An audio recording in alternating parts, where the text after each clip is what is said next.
Timmy, it's come to this. We were all expecting Uncharted karting after Uncharted 1, 2, and 3, but instead Naughty Dog has come bursting out of the gate with Uncharted 4, A Thief's End. Yes, and you can certainly see how they've learnt from The Last of Us, their last big PS3 release.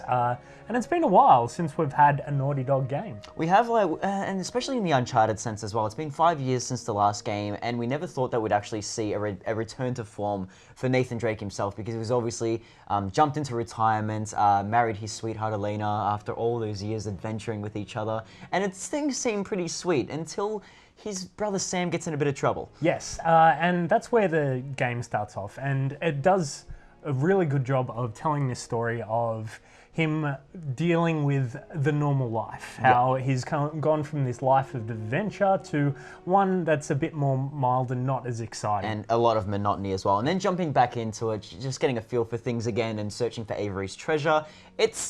That's probably one of the problems I have with the game at first. Let's start. Like, game is gorgeous, don't get me wrong. The presentation is off the charts. Production value is up the wazoo. But the pacing at the start, the first 2 hours, is a bit make or break, and you only get a handful of gunfights at the start. So. Yeah, it certainly can be a bit slower, and I think that's somewhat closer to what The Last of Us does. You do a lot of walking around.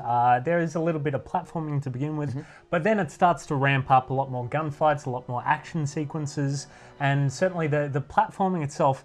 I've never had a game that has a driving platforming section, which is something that's a bit different. Yeah, so driving platforming, it's probably something along the lines of Trackmania, but it manages to nail it incredibly well. Everything from the vehicles do have a fair amount of weight behind them. There's the amazing sense of inertia and momentum involved, even on foot as well. Like, the game is, like, the Uncharted series has always been fantastic for that. Platforming is top notch. Like I said, the gunplay, it's great when it's there, once you finally start getting into it. And as I mentioned before, like I said, the pacing is a little bit tough, but after the first 2 hours, the game will get you straight hooked, and the pacing is a hell of a lot better from there on. It certainly seems like they've brought in a bit more focus on stealth mechanics as well in this game, so you can approach combat situations in different ways, and whether you like to play it in that sort of slower, methodical style, or just going guns blazing, for both people, I think it has really solid mechanics that can be a really fun and enjoyable game. And they're both viable options as well. Like, you don't have to go with one or the other, or one doesn't leave you at a disadvantage either. There's plenty of tools to work with.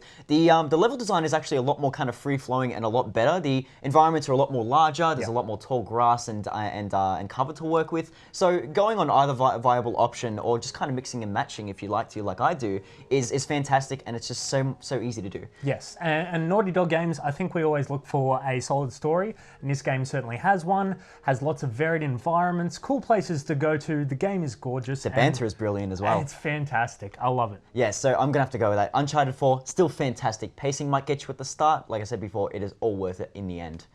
The Thief's End.